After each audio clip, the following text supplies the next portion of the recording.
though. We should have done that. Yeah.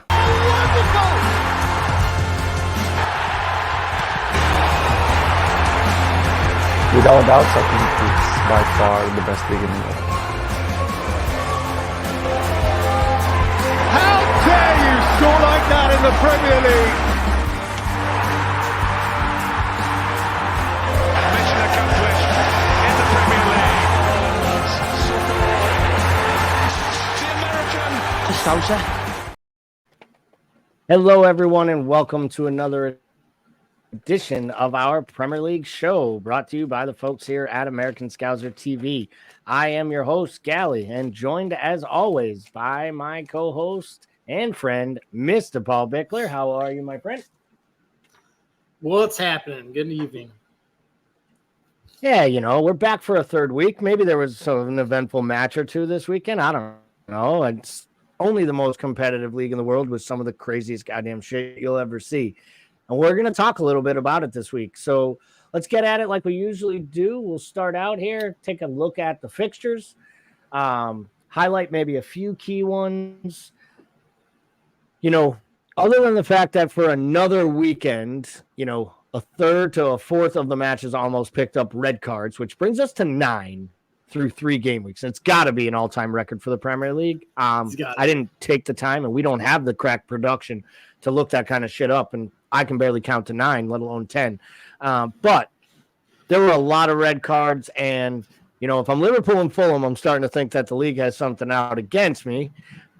We'll get to the Fulham manager as well, who's quickly accumulating more cards than anyone has ever seen. And I look at this. But it looks pretty fucking couple fixtures that he does. He always looks good. That's the thing about him. Like, he looks good at all times. And he looks even better when he's angry because he gets so befuddled looking. Like, he's like, what? He's like, don't you people realize I once had to manage Hull and Everton? Like, it shouldn't be this hard. But 3 results here that kind of jump out at me that I wanted to kind of touch on with you a little bit for different reasons. One of them is aforementioned Fulham. So Arsenal-Fulham, 2-2 draw. Arsenal drops points for the second time. And this one's, for me, this has got to hurt, right? Not only to drop points, but to drop points to a 10-man side who really did nothing to hurt you throughout the match. I mean, it was a huge mistake early, great finish late on a set piece, and in between, Arsenal kind of Arsenaled. They've got some issues. Did you watch that match? Yeah. Yeah, I was going to say, were you able to watch that match? I did. They've got some issues, particularly in midfield. I don't understand what Nketiah has to do to start a match for Arsenal up top. All he does is score. I'm not a fan of Trossard through the middle up top. I'm not a fan of Havertz at all for anything, especially not $75 million in the summer. I think they've got some real issues there. Odegaard looks like he's going to continue to be class. Saka, Martinelli look good, but they've got some real issues. I expect they'll sort it out, but they do not look like a cohesive unit right now. Yeah, I agree. I think, honestly, the biggest issue they have is that, well, we all know my thoughts on the manager. So without going too far down that rabbit hole, I'm not the biggest fan. I think he overthinks things. I think he thinks he is already at a tactical level of Pep because he worked with him for a while, and Pep told him, someday you might be me. But I think there's, Mourinho used to tell his lieutenants they were great, right? And then he'd tell them to go get jobs. And then he knew that they would fail because they weren't prepared yet to coach at that level. And then he'd bring them back and remind them that they weren't good enough in the last job. He was like, well, I mean, you did get that job at, Sampdoria, and they fired you in 90 days. And I brought you back. I am Jose. You will stay with me. And then they would be like, you know what? Maybe I'm narcissist. And I'm not sure that Arteta isn't also a maniacal narcissist. And I think Pep might be the greatest of maniacal narcissists, to be honest. But the thing that I look at is what Arteta has done here is he's basically unsettled his defense by sitting a player for 3 straight matches that had started 78 consecutive matches. They also turned down £60 million offer from PSG this summer for Gabriel. Like, so you knew your tactics were going to change. So really, you care that much about having Thomas Partey in the team that you'll sit your best center back? And Ben White hadn't played well at center back in the Premier League in 3 years, earned a starting spot, and was really good as a right back. Yeah, I was going to say, and you move him back to center back. Like, none of it makes sense. And then on top of it, all of this feels like it's to shoehorn Kai Havertz. How many managers in England will have their careers ruined by Kai Havertz? He's a tweener, man. He does not work in the Premier League. And I just think, I don't get it either. I don't get, like, is the Gabriel thing disciplinary? Is there something going on we don't know about? Like, it feels really weird to me. They say it's tactical. They say it's tactical because they want to play with the inverted winger or the inverted fullback. They're just trying to jump on and when it's Zinchenko tucking in, Gabriel works. What part of Thomas Partey makes you think that that's a good idea? Well, just the part that he's a good defensive holding midfielder. But the problem is you went out and bought a better version in Declan Rice. Yes. And if you want to play him in the 8, then slide him forward and sit Havertz on the bench.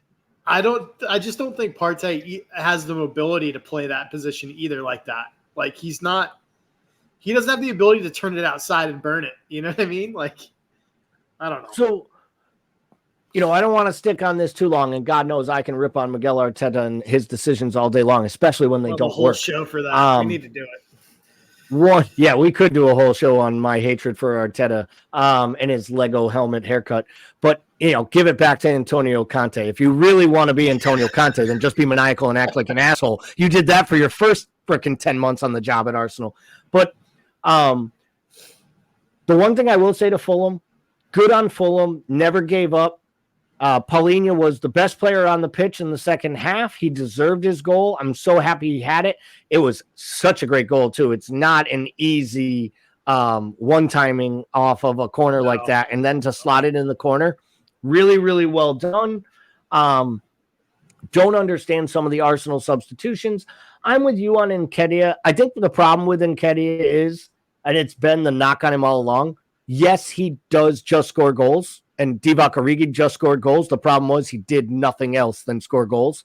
And I think to Arteta's point, he doesn't do enough in that offensive positioning to warrant the starts. It doesn't matter because Jesus is healthy now, and he's going to start starting for the money they paid for him. And when he's been healthy, he's been good. Is this more to what we should expect, though? Like, people forget how poor Arsenal were over their last 10 matches of last season and how few points per match they picked up. And now they're starting off this season not playing great. And then they have Champions League football, which anyone who's been around this sport knows Arsenal fans are going to expect them to take very seriously and try to compete in and go as far as they can. Is this side ready for the regression I think they're going to take and be one of the teams fighting for fourth, third, a lot less than they were last year where they were like pushing City for the title? Yeah, I mean, I can't tell you one way or the other considering the fact I had them finishing second. So I think I was one of those people. I think sometimes we forget, like we take the scope of the season, right? And we take an overall lasting impression and we forget about how these teams finish and we don't weigh that enough going in. And I think that's probably the adjusted expectation that a lot of us didn't make, right? Myself included, obviously. And I think the more that I look at their summer window, the more I actually hate it. Like, Declan Rice was the guy we wanted at Liverpool. I thought he was the missing piece for us. Big money signing. I think that's an instant addition that makes this side better. Everything else I don't know does. Like, and I think that's the thing is I think they've unsettled themselves defensively and made big money additions that don't necessarily make them better, save maybe one. Yeah, I completely agree. I think Declan Rice is a no-brainer. I think every top side in Europe could have signed Declan Rice. I genuinely believe Declan Rice was almost walking into any side Yep. in Europe he wanted to go to, other than Real Madrid. And that's because they signed the best midfielder in Europe, and now he's the best midfielder at Real Madrid. He's the best player at Real Madrid. I mean, he scored in every single game. So I genuinely believe that Rice could have, there's a reason Bayern wanted him. There's a reason United wanted him. City wanted him. Arsenal wanted him. In my opinion, we should have put the Caicedo money up front for Declan Rice. I would have handed him the armband on top of him just walking into the club, because he understands things and he gets English football and he gets the landscape. But didn't sign him. He went to Arsenal. Very good signing. Don't like what they did with Havertz. I think Julian Timber is going to become good for them, but it was a lot of money and then he gets hurt, so it just doesn't work. One thing I will say is you're starting to see some of the pieces they bought last year. Like, you're starting to see what the Viagra kid can actually do for them. He offers something different, and I know you poked a lot of fun at his size, but he looks like he's actually gotten. I was just going to say, I think he's gotten a little stronger. I think he's worked his way into being. Yeah, I was just going to say he looks like 25 years older too. Like, what? I think it's the stupid thing he's got going on with this, but I'm like, dude, when did he turn 35? Like. So as easy as it would be to talk about the United Forest match, I think it would be a disservice to talk about that as a good football match or really give United that much credit. They're down 2-0 before they know it. They could have given up more goals. I really feel for Forest because I thought they played well. And I also feel like, all this stuff hanging over Brennan Johnson about where he might be transferred to and him wanting to go to Spurs and them not wanting to let him leave. You can almost see it happen. I mean, he missed 2 or 3 glorious opportunities to put the game away at 2-0. And I thought that was tough on them. So we're going to skip off that one. The shocking result of the weekend for me was the Brighton-West Ham result. I thoroughly expected Brighton to continue their good form, playing at home at the Amex Stadium. West Ham was abysmal on the road last year, almost as bad at home. And you get West Ham out of this thing, right? Picking up wins against Brighton, what they drew with Bournemouth on opening day, and then the win against Chelsea. That is a good start for West Ham to come out the blocks. Is this more about what West Ham did on the weekend, or is it more about Brighton maybe doing that thing Brighton does, which is start to read their own press clippings and get excited about their play in De Zerbi, and every once in a while turning in that stinker that's still in their locker? Yeah. To me, this match was more about Brighton's play than West Ham's play. I mean, and I don't want to take anything off of West Ham because I think, but like, we didn't see Brighton's free-flowing, like, attacking football. I think West Ham did a really good job of coming in and making this a physical dogfight and dragging this down into the gutter. Like, I think that, like, West Ham at their best, that's what they do. I'm starting to take it a little bit personally because I was very high on them last year after the year they had before, and they crap to bed, and now I feel like they're going to make me look stupid this year and come out and play like I thought they were going to play last year. But they are off to a really, really good start. I've always been a fan of Souček. I have my hats off to Antonio, who simply will not allow them to replace him. All he does is go in and create chances to score. Bowen's backfiring and all this. We talked about it before. I love Ward-Prowse. I think he just does so many things that don't show up on a stat sheet for a team. And the addition is he's one of the world's best free kick takers, and he's scoring without doing free kicks right now. So, I mean, I think that can only strengthen West Ham. Yeah, I completely agree. I think it was about Brighton. I think it was about their poor play. I also question, Brighton has started 3 different sets of center forwards. And, in the first match, it was João Pedro and Welbeck. In the second match, it was Welbeck and Enciso.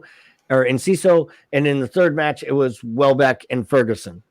And I've always questioned if you're going to play the De Zerbi style, like, does Ferguson make sense? Because he's such a like true old school number 9, like centerman, target man.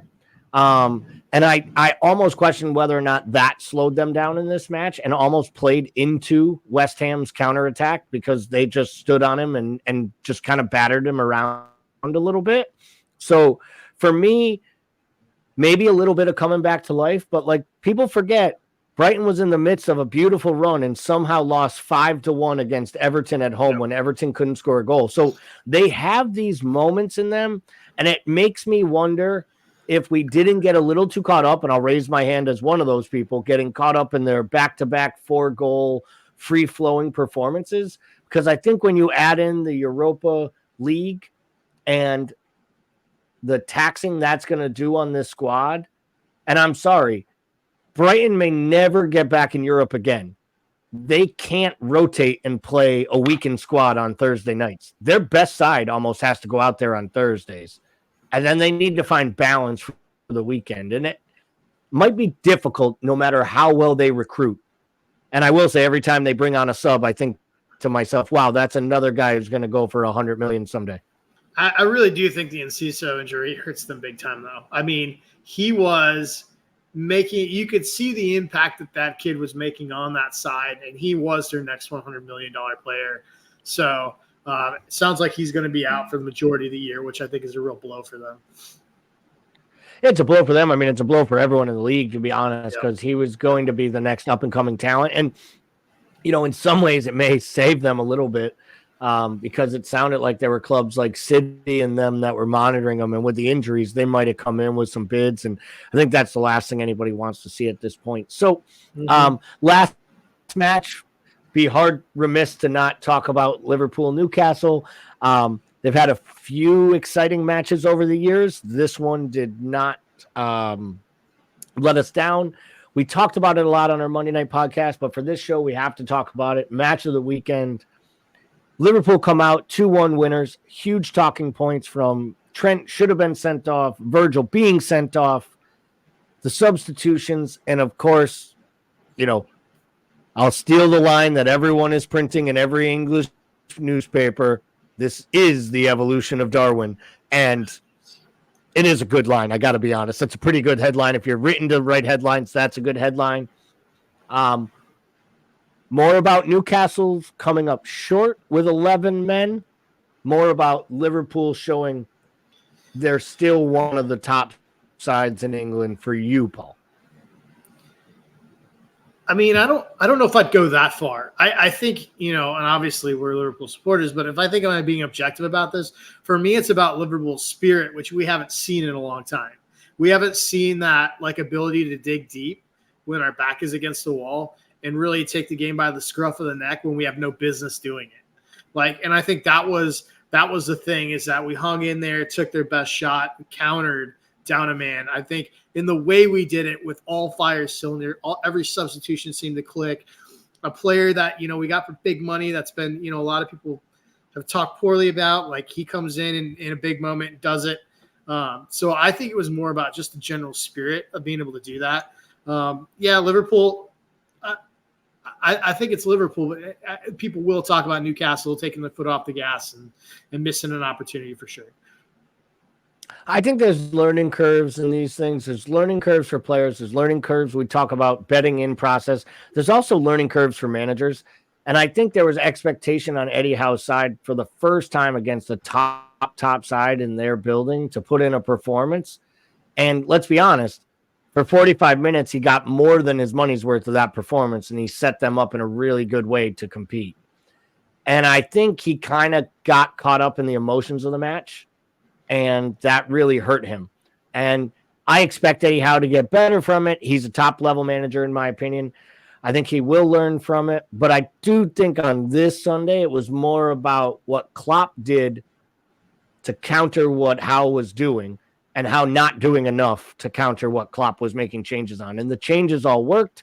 The subs, Harvey Elliott, Jota, Gomez in the first half coming on for Diaz, which we questioned of being the right decision, turned out to be brilliant.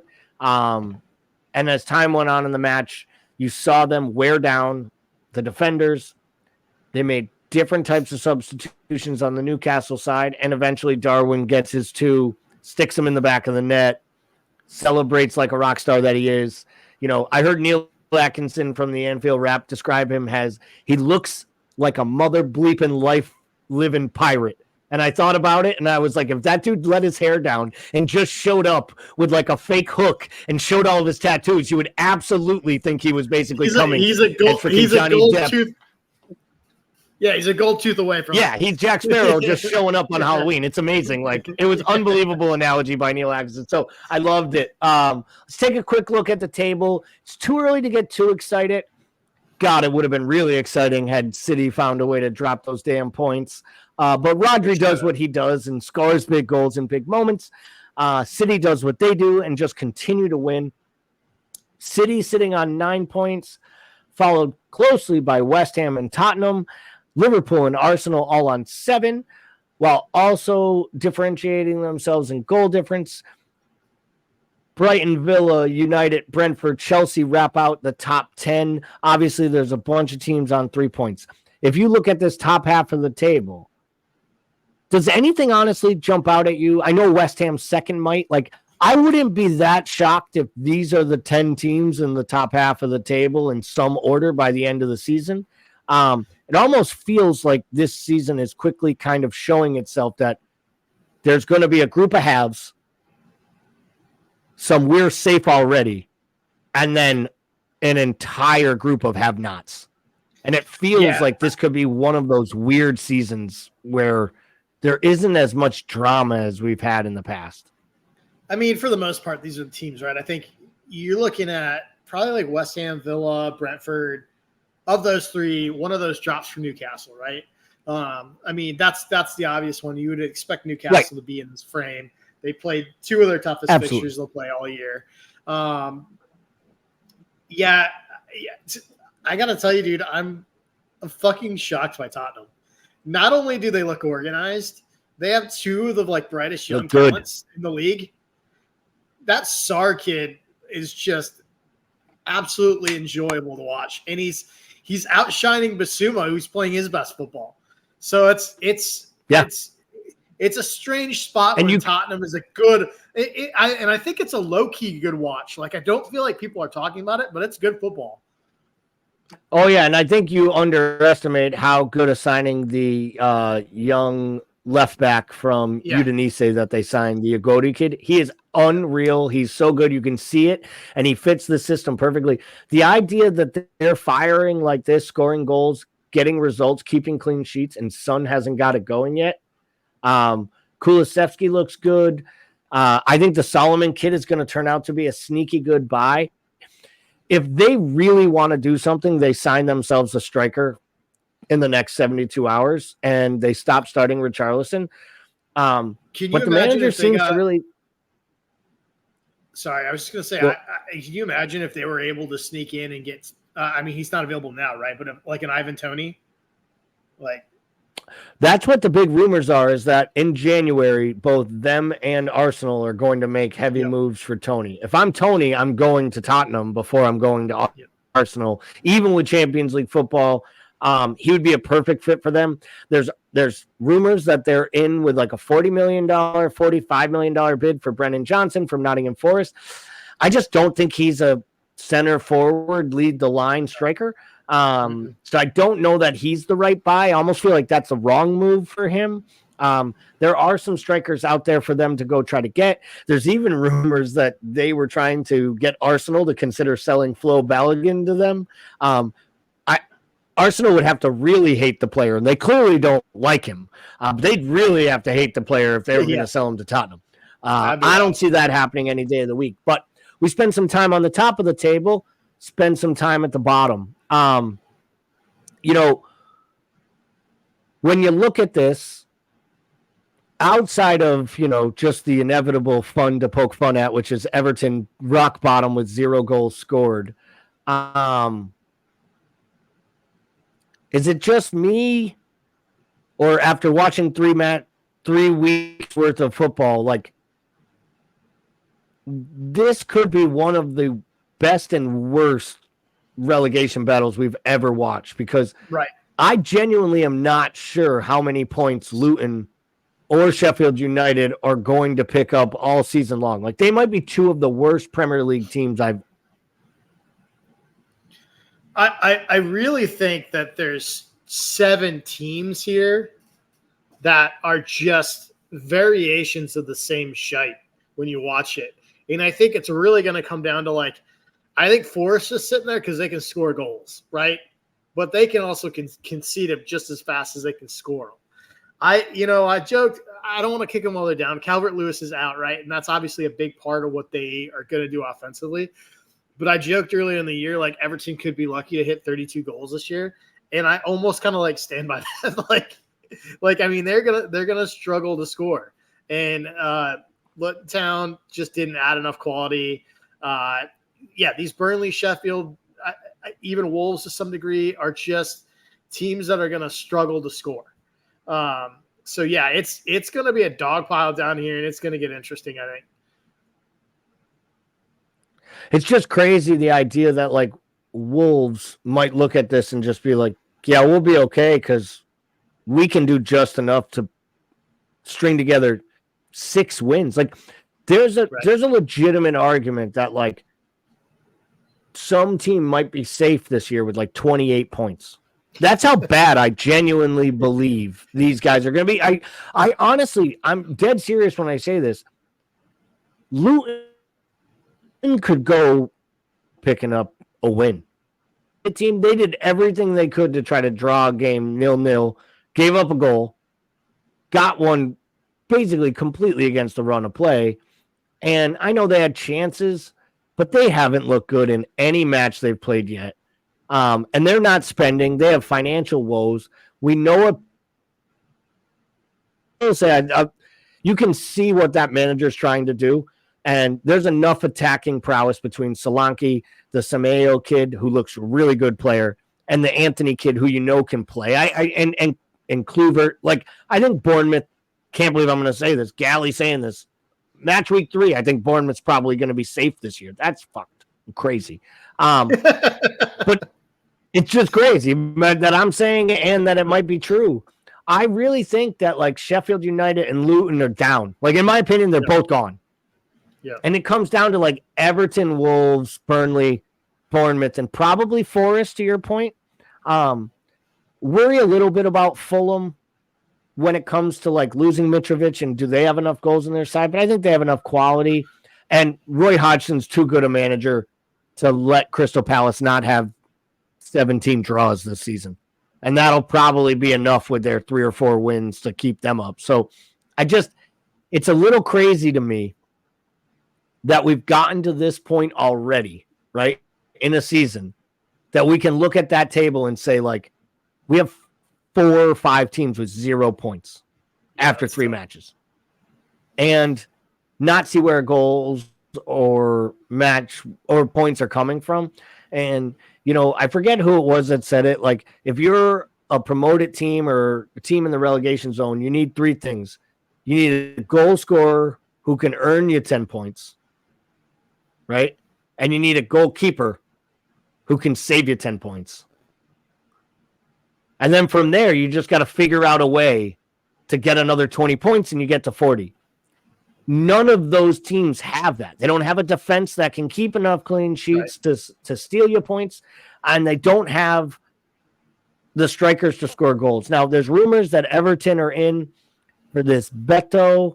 I think he's also from Udinese, solid striker, scored 20-something goals in Serie A last year. If they get a player like that and he actually can give them 10, 15 goals and offset what they lose with Dominic Calvert-Lewin not being there, they probably just have enough, like, mental wherewithal to pull through it. But, like, will they even keep Sean Dyche long enough this season to get to the point of the season you need Sean Dyche, which is those last 10 games where he, like, pulls and drags you across the line? I don't know that they will, because there's so much unrest and they're so unhappy. Like, I couldn't even imagine how bad the atmosphere was at Goodison at the end of that match when you concede an 88th minute losing goal to Wolves. I mean, that's like, the bottom of the barrel. It's got to be. Like It's got to be. Well, speaking of bottom of the barrel, English refereeing is basically bottom of the barrel. And we're not going to talk specifically about any one call or two calls from the weekend or what was poor about VAR because they just don't get it right. But this guy, since our last program, made some serious news when he went on, I think it was Simon Marsh or which one of the big podcasts that he went on, but it was one of the big pundits who does a podcast, and he basically admitted that since retirement, he has struggled mightily with some of his decisions, most importantly, the decision last year to not send Anthony Taylor to the monitor. I think it was the Tottenham United match, or it was a big match, and he arguably admitted that he didn't send Anthony Taylor to the monitor because, one, he felt he was having a really good match and didn't want to put that in his mind, and two, because he is a mate and a good friend. And it's basically been our entire fear around how VAR is adjudicated in the old boys network and all that. So let me ask you, as guys who do a show where we're trying to get viewers and people to listen, and is this just good podcast / good radio? Is this refreshing that he was honest and admitted this? Or is this Mike Dean just making sure Mike Dean stays a little bit in the storyline because all the referees now are getting all the talk about VAR, and he just saw it as an opportunity to be refreshingly honest and maybe line himself up with his own type of next step with the league or something? Like, what's the motivation to talk here? I don't think it's to get any sort of positive attention, because this has the ability to, like, to me, this is something that he could be ostracized for inside the PGML community. I mean, as something that you shouldn't talk about. I believe that ref was the one that, like, gave a verbal dressing down about, do not call me to the monitor if you're, like, VAR in my game. Like, don't, like, you have to respect my original decision unless you absolutely know. And so I don't know if that had anything to do with it, but yeah, this is our worst fear that they're essentially afraid to get the call right because they're worried about how it's going to make their buddy look. And, like, my thing is, like, well, to me, you don't call him to the monitor because you're worried about his feelings or you're worried about how it's going to look for him. Like, you made yourself both look bad. Like, because he got it wrong, you got it wrong. By not, like, it doesn't make, like, the logic to me is so disconnected from anything that I recognize as, like, being rational. Like, that's what I struggle with. I also struggle with, why would he say it?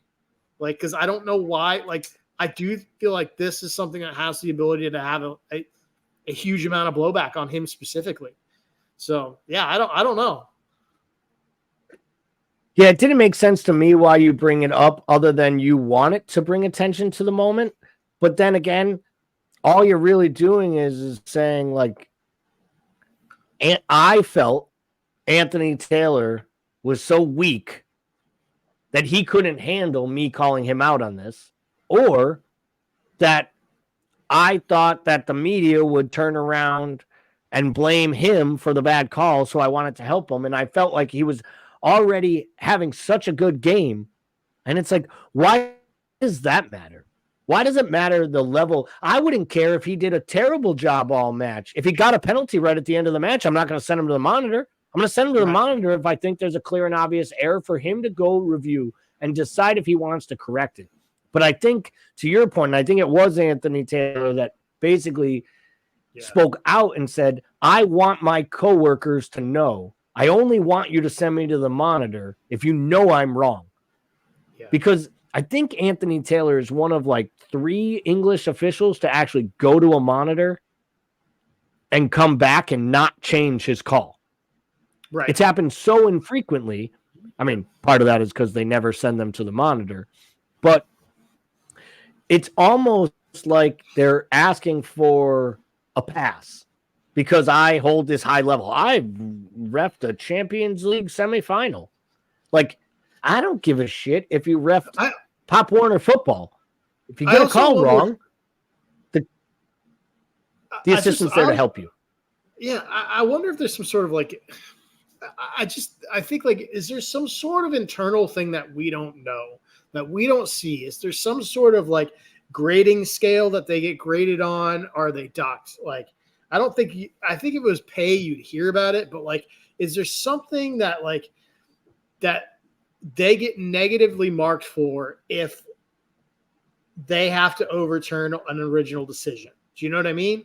Like, because like that's the way that's the approach. They're approaching as if I overturned this. Like, you know, if I was like afraid for my job, or that I was going to get demoted, or that I wasn't going to get ranked high enough to be considered for big matches by how many things were overturned, it would all make sense to me, because that's how they approach it. Like, they just like, I thought the goal was to get the call right. Who fucking cares if it's overturned or not? Like, let's just get it right. Yeah, that was exactly where I went. So I think we're on the same page there. I think that this was you know, it was a lot about nothing, to be totally honest. It was a tag throwaway line in a podcast, but it ran because it created everybody's biggest fears, which was that these guys are letting their personal relationships and who the match day officials are come into account when the decisions are being made, which again is the worst thing the PGMOL could ever have, because it speaks to the professionalism of the group. And now you start talking about Howard Webb's role and what referees seem to find their ways in these big matches. And then all of a sudden, you know, you got Paul Tierney on fourth official duty, the match official, and then the VAR official in 3 different Liverpool matches. And you're like, wait a second. Like, this is a guy that Klopp has actually said, I don't have anything against Paul Tierney, but we clearly have a problem when he referees Liverpool. Like, I don't have a problem with him as a man. Like, I don't think he's a terrible person. I don't think he's like cheats against us. But there's clearly an issue when he's a ref against us, which is basically like saying we think he's cheating against us. So, I mean, if you have managers coming out and talking this way, you know, I mean, I still to this day, like, I remember Nuno Espirito Santo talking about Lee Mason. And they asked him a question, and he was like, it was almost Mourinho-esque. He was like, I can say no more about Lee Mason without saying things that will offend everyone. And they were just like, he was like, this man is the worst. And then he was like, I will say it. He is terrible. And it was like, and he got like a huge fine, a big suspension. But it's like, I understand where these coaches start to actually feel like there are, and that's the worst for the game, because as soon as you start to take away the game being refereed and officiated on the up and up, it becomes the WWE, because that's where people go. They go to conspiracy theories. They go to scripted plays. They go to, we want City to win. We want there to be drama. And it's just nothing good for the game. So I mentioned this earlier. Marco Silva, the Fulham manager, has picked up a yellow card in all 3 matches. After the match, he was asked, how do you feel after being the only person in the history of the Premier League to be a manager to get 3 consecutive matches with a yellow card? He said, I don't know how to feel, because I don't know what the rules of this game are anymore. Are we going to a crazy place if the same manager has been booked 3 weeks in a row? Or is Marco Silva maybe feeling the pressures that are coming with being Fulham manager right now, with all the unrest at that club, Mitrovic, players coming, going, etc.? Well, yeah, it's certainly possible. I think my therapist would say he has trouble regulating his emotions. And I think that, like, I think at some point, like, he's going to have to figure out, like, it's not just the rules, man. It's just the way that you conduct yourself now, right? But I understand where he's coming from, especially considering the fact that it is not consistently applied. Like, if you looked at, and I think that's the really tough thing. Like, if Marco Silva was Pep, he'd probably have 1 yellow right now. You know what I mean? Like, for the same behavior. Right. And I think that's the tough thing in this league. It was created specifically to sort of enforce rules that are targeting certain managers, right? And I think that the spirit of that's kind of gross. Well, I do understand, like, at some point you have to draw some lines. These are the new rules. He's going to have to figure it out. And he's going to have to figure it out that he's not going to get the same treatment that Pep is for the same behavior. So it's going to be an adjustment period. But I think it's a combination of the frustration with new rules and just understanding that behavior that he probably has ingrained into how he operates can't stand anymore. One of his big frustrations yesterday that led to his yellow card was the time-wasting yellow card that was given to his new center back. I don't know if it's Bassi or how you pronounce it, but center back that they signed from Ajax, I believe it was. Yep. Really talented player, had a great match actually. Picks up a yellow card for time wasting. There are still photos that show Arsenal has players inside the penalty area, right? Like literally inside the 18-yard box when he is called for the time wasting on a goal kick that he is going to take for Leno. Ultimately, you can't be called for time wasting because you aren't required to kick a goal kick if there are opponents in the box. They are not allowed to be in the box. So, like, that's what Silva was going crazy about. How can you give him this card in this spot? He wanted VAR to look at it. VAR can't adjudicate against yellow cards. If they're going to give these ticky-tack yellow cards that then lead to second yellows that turn into reds and change outcomes of matches, God knows I don't want to advocate more VAR reviews. But at some point, do we get to a point if we have all these red cards and all these kind of misusage of the rules? Like, isn't VAR there to correct things? Like, if VAR can stop and make a guy take a penalty for a third time because the goalie comes an inch off the line, shouldn't it stop a player from getting a card where the rules clearly dictate that he can't?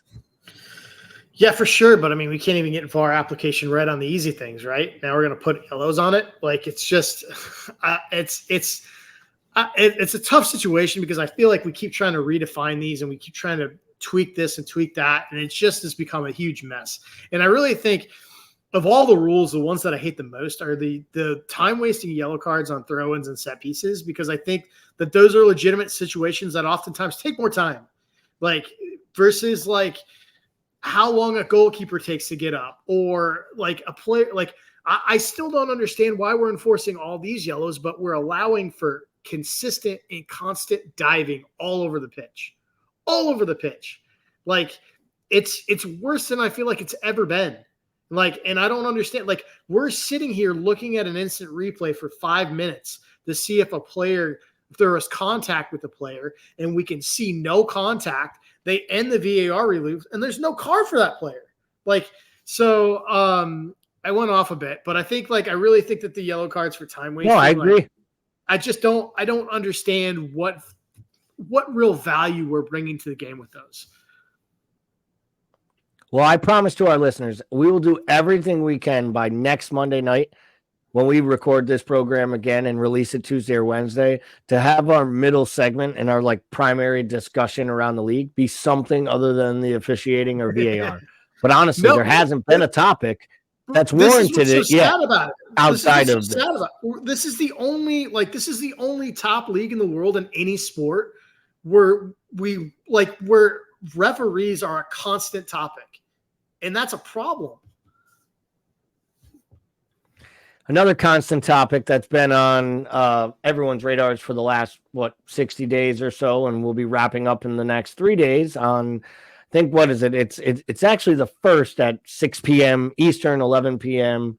Time over in England when the transfer window will close. You know, that day when everyone wears their yellow ties and gets in quick reports outside of places and tries to find the player who is trying to like force a move through and like fight his way through security and to do a medical that he's not allowed to. It's my favorite afternoon of the whole year because you hear all this crazy ass reporting and then a bunch of things don't happen.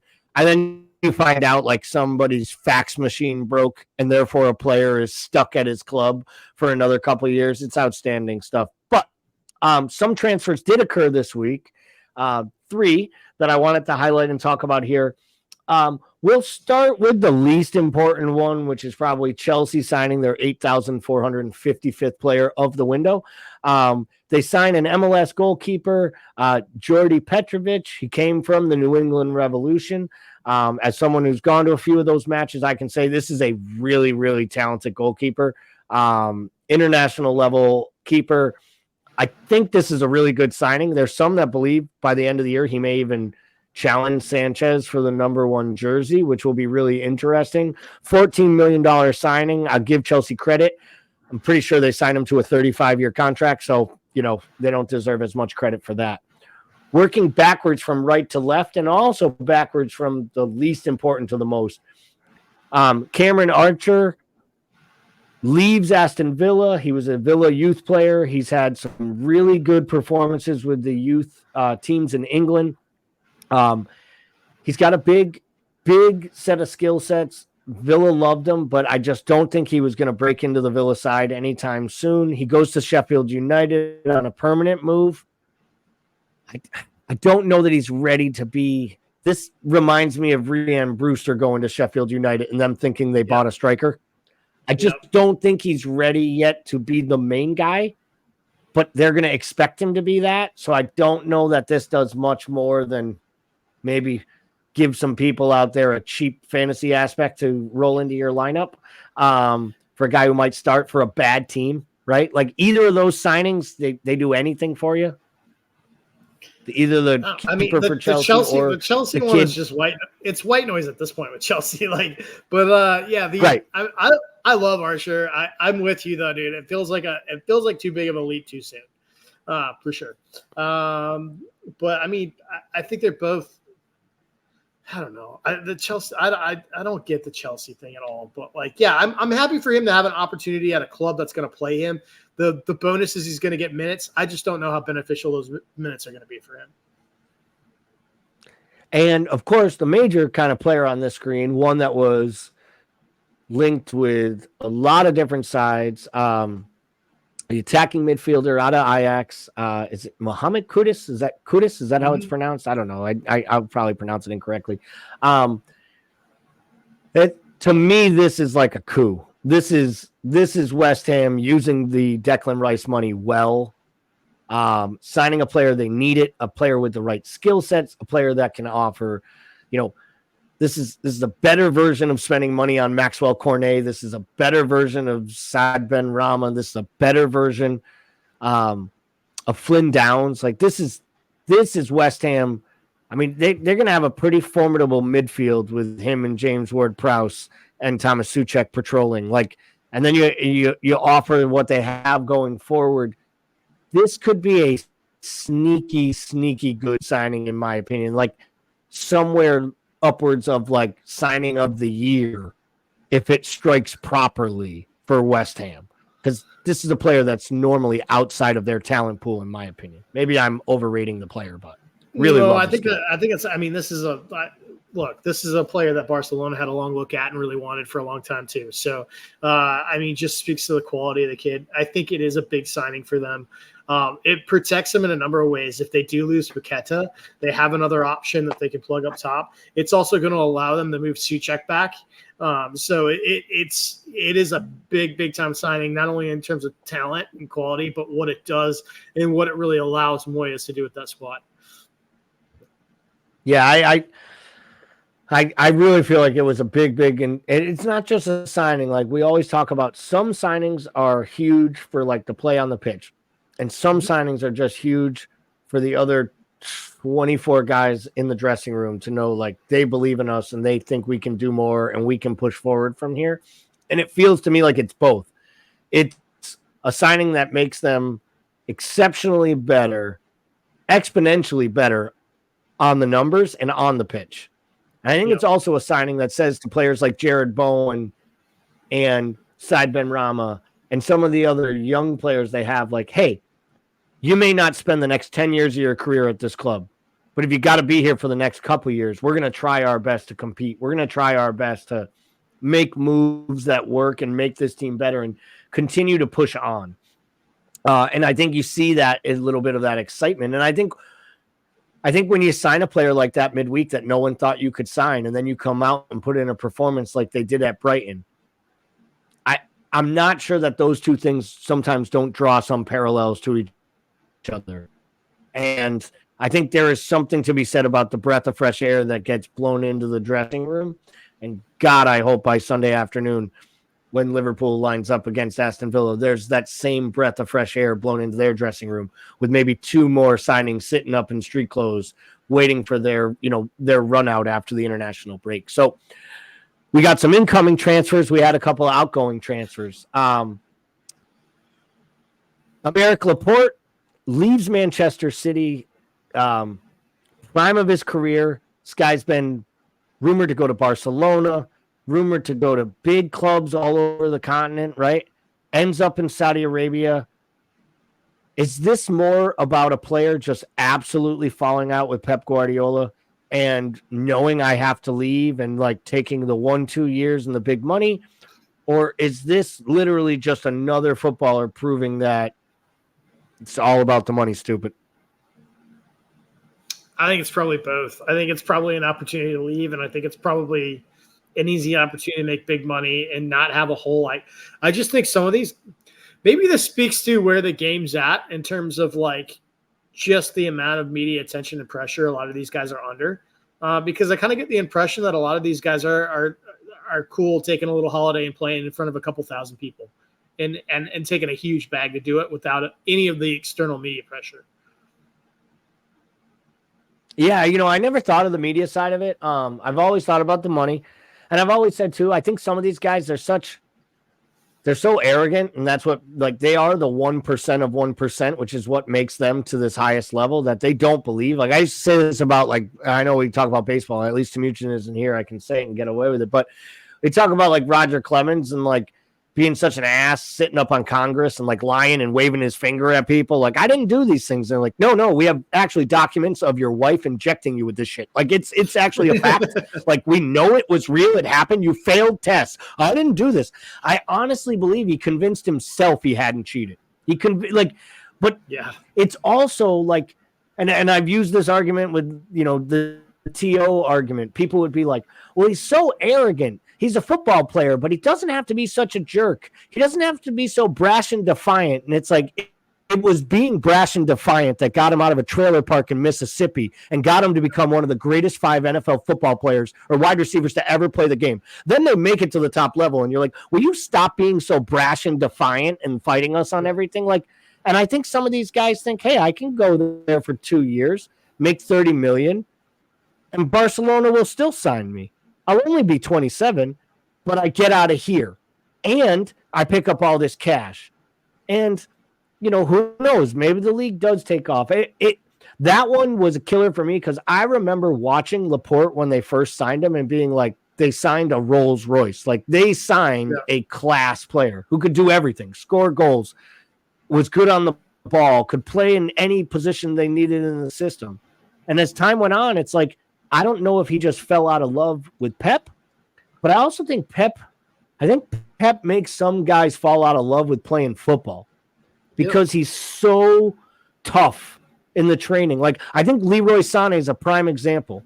I think Leroy Sané and Ferran Torres really like playing football and hate it doing it for Pep Guardiola because both of them ran for the first opportunity to go anywhere else. And I'm kind of seeing that with Laporte as well, right? The other one, Kieran Tierney, goes out on loan, goes to Real Sociedad.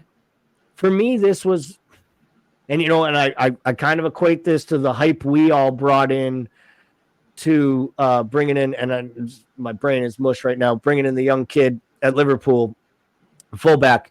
I think this is just a prime example that you don't, yes, thank you, Ramsey. You just don't know what you're getting when you buy a player out of the Scottish Premier League. And Arsenal thought they were getting, and let's be real, we were in for Tierney, City was in for Tierney. Arsenal thought they were getting one of the best young left backs in the world. And it never worked for him. Other Premier League clubs tried to buy him or even take him on loan. He wasn't interested. That makes me think he knew it wasn't going to work in the Prem. And who knows? He'll probably go off and have a great time in La Liga. But for you, is the Tierney thing more about Arsenal's poor recruitment, not really giving him a chance, or ultimately him not being able to stay healthy enough to earn the job? That's exactly right. That's the last point I was going to make. For me, when I think of Tierney, I just think about a supreme talent who just couldn't stay healthy. I mean, he was tearing the leather off the ball up in Scotland and like just playing out of his mind. And we saw that when he arrived. We saw that when he arrived in Arsenal. So it's not like he just never hit any highs with that club. But I just don't think he was ever the same player after that horrific injury. I really don't. And I think the premise proven when you lose your pace and you lose some of that edge, like it can be real tough, especially as a defender. Yeah, I completely agree. And I didn't have time to grab a slide for it, but another, Manchester City player who can't play for Pep leaves today. João Cancelo goes to Barcelona on loan with an obligation to buy. I think that's a sneaky good buy for Barcelona. He looks a Barcelona player. He acts a Barcelona player, both from his whining and his rolling on the pitch to the quality that he possesses in both his right and left peg. Again, for my money, 2 years ago, he was the best defender in the Premier League, and you could argue at the time he was the most offensive attacking defender and a great defender. And in one season, Pep decided, like, I'd rather play Rico Lewis than ever let you see the pitch again. And, clearly Pep didn't like the way he handled himself at the World Cup. I think Pep's the type of guy, if you show up another manager, it feels to him like you're still showing him up because you represent him. And I think that World Cup just really set his career back. But the move to Barcelona probably makes sense and will probably work. Speaking of transfers, speaking of players that we love to talk about, I tried to find an action shot of this guy in an AC Milan uniform, but then I realized this was basically the entire last season. There are all kinds of rumors that both Saudi Arabian clubs and English Premier League clubs are all hot and lathered up to get themselves some Divock. So, one, if you are Divock, are you staying put in Milan to help your fashion career, which is the ultimate reason you went to Milan, by the way, not because you cared about playing football in Italy? Two, are you taking that dirty Saudi oil money? But I don't know that this man really cares about money. Or three, are you coming back to the Premier League, a league you can play in, but you also know that you are not good enough to be much more than, in my opinion, a bit part / squad player. And the clubs that are talking about him, we're talking about Burnley, West Ham, and supposedly Sheffield United, but I think the Archer signing probably takes them out. If you're Origi, does West Ham or Burnley intrigue you enough to come back to the cold and the rain, or are you just like hanging out in Milan, going to fashion shows and sitting on the bench and collecting the paycheck? I mean, I think he's probably where he's happy, to be quite honest. I mean, I don't know that 100%, but just based on the stuff he loves, so Divock for me, we see this a lot. We're seeing this a lot more in American football, where players that are absolutely in the prime of their career are just walking away and being like, I've got the money, I've got these other interests, I have my whole life ahead of me. I want to, this is what I want to do before my body breaks down, essentially. And I think there's part of that in American football that's down to the physicality and the physical nature of it and just how, short the careers are in general. But I guess when I look at Divock, I always think of that. And I think if there was anyone that could just retire in the prime of his career because he's got other interests and his passions lay elsewhere other than football, it'd be Divock. So as much as he's into fashion and that's his world, I would think that he would want to stay put. Yeah, I would think he'd want to stay put, but I guess they've made it clear they've basically jettisoned. He's training with the youth team. They've told him to find a new club. They're basically done with him already, which is really sad because I was hopeful that he would have a good run there and they would love him. And I thought they were getting a good player. I thought he'd also play really well in the Italian league with the way that they play, but it never worked for him. And I'm not sure if that was trying to figure out how to play with Ibra at the beginning of the season or if it's the fact that Olivier Giroud is just too good a striker, even at his advanced age, for Divock to try to push out of the side. And then they have young players behind him. But it's just a little sad, little unfortunate. So we're going to get out of here on this. Next week, we will definitely talk a lot about the Arsenal United matchup, which I think is pretty much the match of the week this week. As always, want to thank everyone for viewing. If you aren't already a subscriber to the YouTube channel, please click that little subscribe button. As Paul would say, smash that subscribe button. And don't forget to like, comment, and share this post with others. If you would like to get involved or contribute to the American Scouser team, send us a message on Instagram, Facebook, YouTube. We'll get right back to you. We'll figure out if there's a role or there's a way to get you involved.